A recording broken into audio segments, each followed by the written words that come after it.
Good morning students, मैं बाबूराव सम्मान teacher training centre से आज मैं DED-SC ID semester 4th paper number 12 teaching methodology subject से unit 4.5 teaching vocabulary and grammar शब्दावली और व्याकरण का शिक्षण पढ़ाने जा रहा हूँ। इसके पहले के ऑनलाइन टीचिंग वीडियोस में हमने पेपर 12 टीचिंग मेथोडोलॉजी सब्जेक्ट से यूनिट 4 टीचिंग इंग्लिश में unit 4.1 role of English in day to day life, दिन प्रतिदिन के जीवन में अंग्रेजी की भूमिका, unit 4.2 objectives of teaching English, अंग्रेजी पढ़ाने के उद्देश्य, unit 4.3 different approaches and techniques of teaching English, अंग्रेजी पढ़ाने के विभिन्न उपागम एवं प्रविधियाँ, unit 4.4 basic skills for learning English, अंग्रेजी शिक्षण के बुनियादी एवं प्राथमिक कौशलों के बारे में पढ़ाया गया है। आज के ऑनलाइन टीचिंग वीडियो में unit 4.5 teaching vocabulary and grammar शब्दावली और व्याकरण का शिक्षण के बारे में चर्चा करेंगे। सबसे पहले देखते हैं परिचय।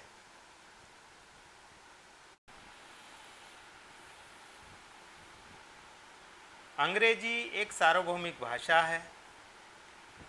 आधुनिकता की दौड़ में शामिल होने के लिए प्रत्येक माता पिता अपने बच्चे तथा बच्चियों को अंग्रेजी भाषा के माध्यम से पढ़ाने में रुचि रखते हैं, क्योंकि अच्छे करियर तथा व्यक्तित्व निर्माण में आजकल अंग्रेजी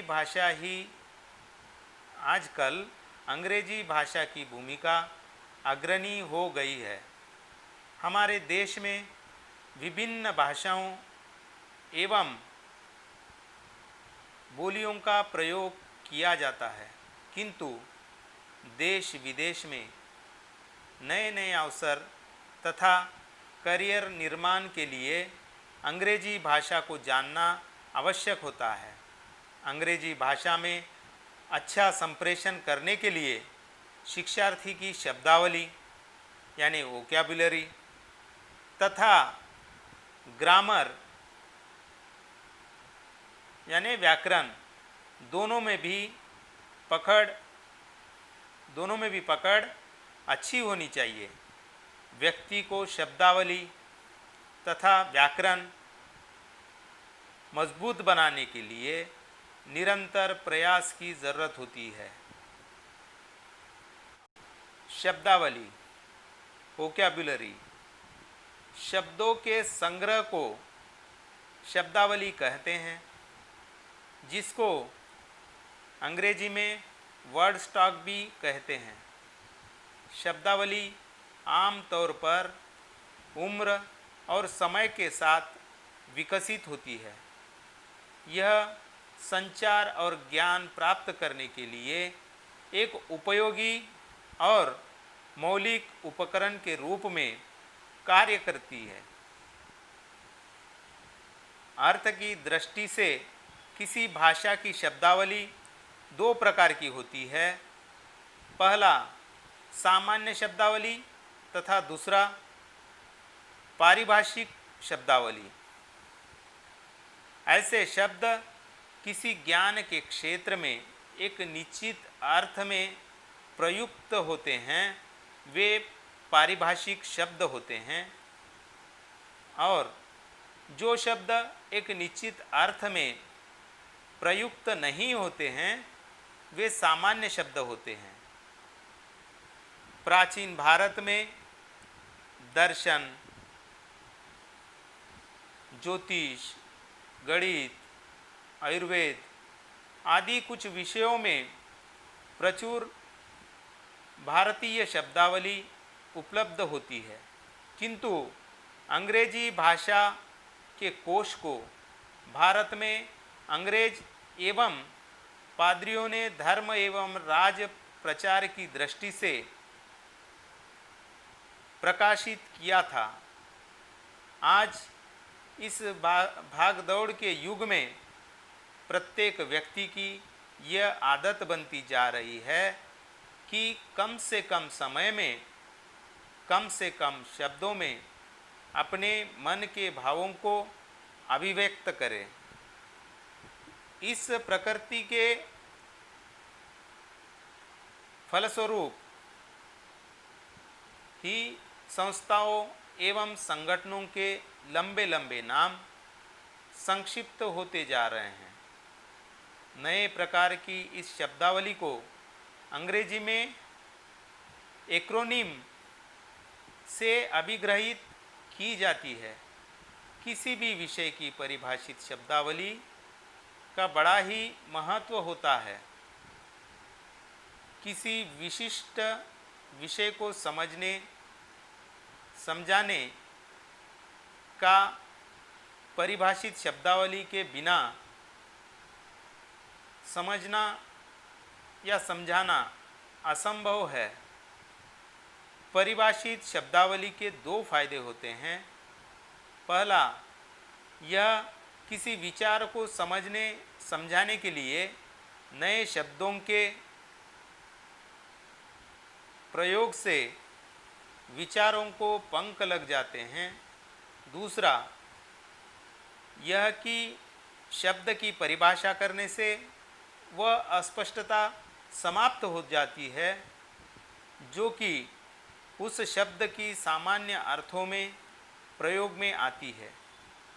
इस प्रकार विचार विनिमय में आसानी होती है और संप्रेषण दक्षतापूर्ण हो पाता है। संप्रेषण दक्षतापूर्ण हो जाता है। शब्दावली शिक्षण की रणनीतियाँ। अंग्रेजी भाषा की शब्दावली सीखने का उपयोग करने और याद रखने में शिक्षक को शिक्षार्थी की मदद करनी चाहिए, क्योंकि कभी कभी शिक्षार्थी को अंग्रेजी के अध्यायों को पढ़ने में कठिनाई होती है और कई बार शब्दों को पढ़ने में तथा उसके अर्थ को समझने में भी शिक्षार्थियों को कठिनाई होती है। ऐसी स्थिति में शिक्षक को सदैव शिक्षार्थी का मार्गदर्शन करना चाहिए। जैसे नंबर 1, शिक्षार्थी को पहले से ज्ञात शब्दों के साथ समानताएं दिखाकर। नंबर 2, चित्रों का उपयोग करते हुए शब्दों के अर्थ का अनुमान लगाने में शिक्षार्थी की मदद करके। नंबर 3, मूक अभिनय करके। एक बार नया शब्द या वाक्यांश सीख लेने का मतलब यह नहीं है कि शिक्षार्थी उसे याद रखेगा और उसका उपयोग कर सकेगा। शिक्षार्थी को सीखने के लिए हमेशा ही मदद की आवश्यकता होती है। नई शब्दावली को शिक्षार्थी कैसे याद करे तथा उपयोग में लाए, इसके लिए शिक्षक के मार्गदर्शन की आवश्यकता होती है। शिक्षक के मार्गदर्शन की आवश्यकता होती है। यदि समय समय पर शिक्षार्थी याद करे तथा उसकी पुनरावृत्ति करे तो अपने अंग्रेजी भाषा के ज्ञान में सुधार कर सकते हैं तथा अंग्रेजी भाषा में बेहतर ढंग से प्रदर्शन कर सकते हैं। आगे देखते हैं व्याकरण शिक्षण, ग्रामर। मनुष्य एक सामाजिक प्राणी है। वह विचारों के आदान प्रदान के लिए कुछ सार्थक ध्वनि प्रतीकों को अपनाता है। ये ध्वनि प्रतीक ही भाषा कहलाते हैं।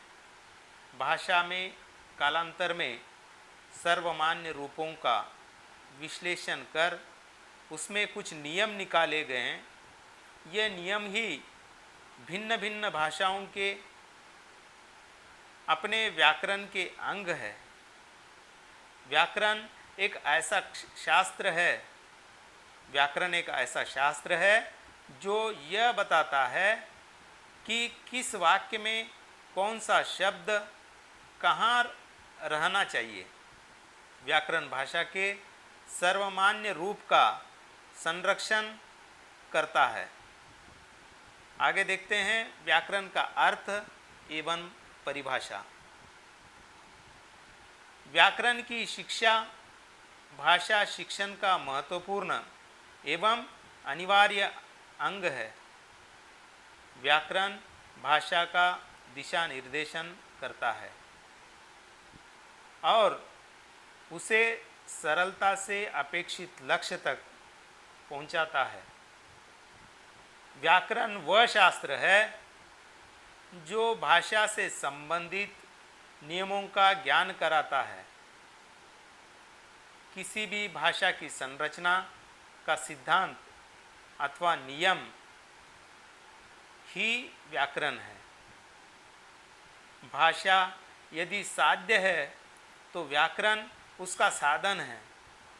व्याकरण का अर्थ है व्याक्रियन्ते।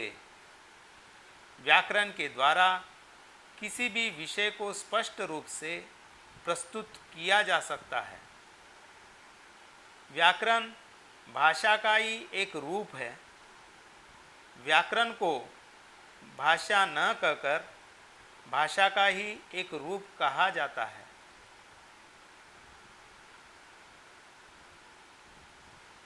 परिभाषा, डेफिनेशंस। शिक्षाविदों ने व्याकरण को निम्नलिखित प्रकार से परिभाषित किया है। पतंजलि के अनुसार महाभाष्य में व्याकरण को शब्दानुशासन कहा गया है। डॉक्टर स्वीट के अनुसार व्याकरण भाषा का व्यवहारिक विश्लेषण अथवा उसका शरीर विज्ञान है। जयगर के अनुसार प्रचलित भाषा संबंधी नियमों की व्याख्या ही व्याकरण है। व्याकरण की विशेषताएं। व्याकरण की विशेषताएं। अंग्रेजी भाषा के शिक्षाविदों के अनुसार व्याकरण की निम्नलिखित विशेषताएं होती है। नंबर 1, व्याकरण भाषा की शुद्धता का साधन है, साध्य नहीं। नंबर 2, व्याकरण भाषा का अंगरक्षक तथा अनुशासक है। नंबर 3, व्याकरण वास्तव में शब्दानुशासन ही है। नंबर 4, व्याकरण भाषा के स्वरूप की सार्थक व्यवस्था करता है। नंबर 5, व्याकरण भाषा शरीर विज्ञान है तथा व्यवहारिक विश्लेषण करता है। नंबर 6, गद्य साहित्य का आधार व्याकरण है।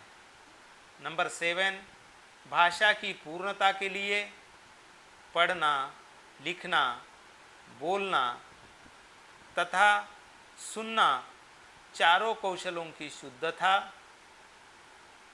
व्याकरण के नियमों से आती है।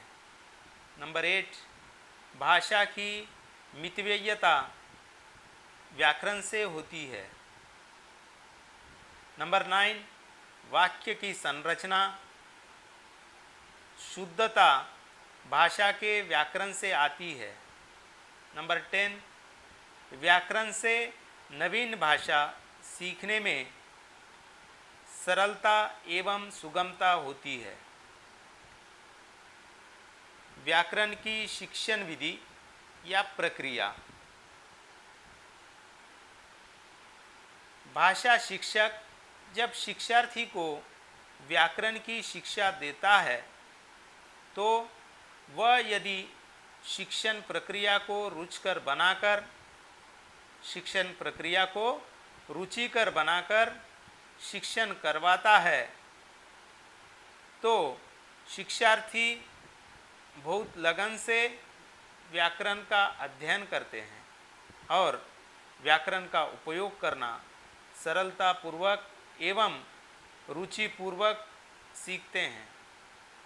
शिक्षक व्याकरण का शिक्षण कराते समय रोचक या आकर्षक विधि द्वारा ज्ञान कराते हुए ध्वनि, वर्तनी, वचन, शब्द, लिंग, क्रिया, काल आदि विकारों को दूर करने का प्रयास करते हैं तथा विभिन्न सोपानों जैसे उदाहरण, प्रश्नोत्तरी, नियमीकरण इत्यादि के द्वारा शिक्षार्थियों को समझने का प्रयास करते हैं। व्याकरण शिक्षण प्रक्रिया हेतु निम्नलिखित सोपानों को प्रयुक्त करना अनिवार्य होता है। नंबर 1, पूर्व ज्ञान। शिक्षार्थी को सर्वनाम पढ़ाने हेतु संज्ञा शब्द का पूर्व ज्ञान होना चाहिए। नंबर 2, प्रस्तावना। पूर्व ज्ञान के आधार पर प्रश्नों का विकास कराया जाता है। नंबर 3, उद्देश्य कथन। समस्यात्मक प्रश्न को मुख्य प्रकरण से संबंधित करते हुए उद्देश्य कथन बोले जाते हैं। यह संक्षिप्त तथा सारगर्भित होते हैं। अब देखते हैं व्याकरण शिक्षण की आवश्यकता।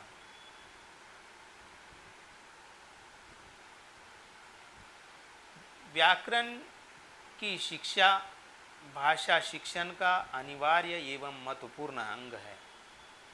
व्याकरण भाषा का दिशा निर्देशन करता है और उसे सरलता से अपेक्षित लक्ष्य तक पहुंचाता है। व्याकरण के नियमों का ज्ञान शिक्षार्थी में मौलिक वाक्य संरचना की योग्यता का विकास करता है। भाषा की मितव्ययिता के हेतु व्याकरण के नियमों का ज्ञान आवश्यक है। व्याकरण के ज्ञान से शिक्षार्थी की भाषा शुद्ध एवं स्पष्ट होती है।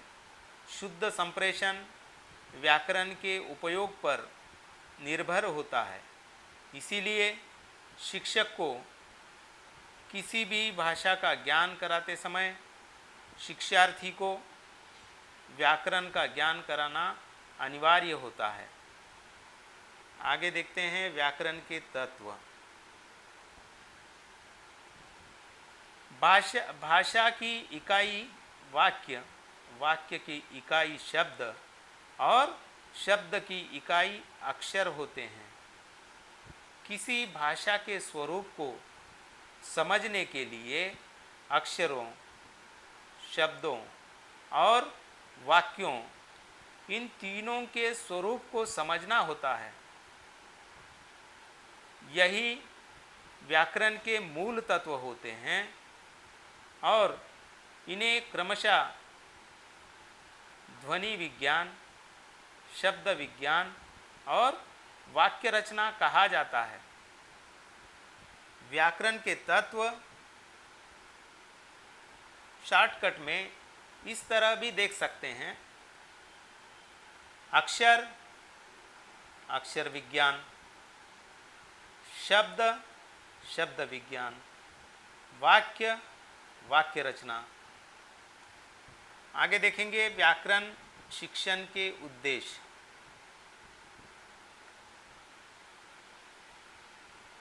भाषा अनुकरण द्वारा सीखी जाती है, किंतु भाषा के सर्वमान्य रूप की भाषा के सर्वमान्य रूप को सीखने के लिए उसके व्याकरण को जानना आवश्यक होता है। अक्षरों, शब्दों और वाक्यों के मिश्रण से ही भाषा बोध होता है। भाषा बोध के अतिरिक्त भाषा सौंदर्य को भी जानना आवश्यक होता है। भाषा सौंदर्य जैसे रस, छंद, अलंकार, शब्द, शक्तियाँ इत्यादि, इन सभी के संगम को भाषा का व्याकरण कहते हैं। यह सभी व्याकरण शिक्षण के सामान्य उद्देश्य है। इन उद्देश्यों को निम्नलिखित क्रम में संगठित किया गया है। नंबर 1 ज्ञानात्मक उद्देश्य, नंबर 2 कौशलात्मक उद्देश्य, नंबर 3 भावनात्मक उद्देश्य। अंग्रेजी भाषा में व्याकरण शिक्षण कराते समय शिक्षक को यह ध्यान रखना पड़ता है कि शिक्षार्थी का अंग्रेजी भाषा स्तर कैसा है, क्योंकि शिक्षार्थी प्रायः अंग्रेजी भाषा से दूर भागने का प्रयास करते हैं। किंतु यदि शिक्षक अंग्रेजी भाषा के व्याकरण को रुचिकर बनाकर शिक्षण देते हैं तो शिक्षार्थी लक्ष्य की प्राप्ति कर लेते हैं। शिक्षार्थी लक्ष्य की प्राप्ति कर लेते हैं। आज का टॉपिक यहीं पर समाप्त होता है। आज के टॉपिक में हमने शब्दावली और व्याकरण का परिचय,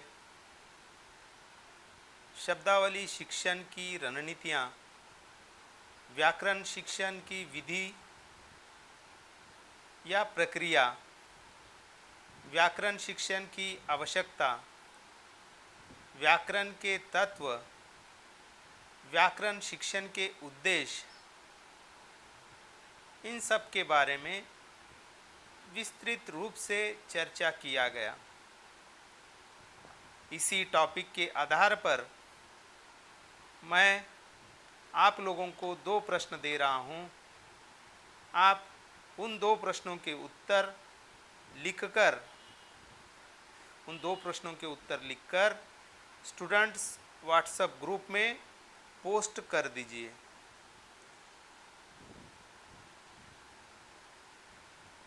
पहला प्रश्न है, अंग्रेजी भाषा शिक्षण में शब्दावली की व्याख्या कीजिए। पहला प्रश्न है, अंग्रेजी भाषा शिक्षण में शब्दावली की व्याख्या कीजिए। प्रश्न नंबर 2, अंग्रेजी भाषा शिक्षण में व्याकरण शिक्षण पर प्रकाश डालिए। प्रश्न नंबर 2, अंग्रेजी भाषा शिक्षण में व्याकरण शिक्षण पर प्रकाश डालिए।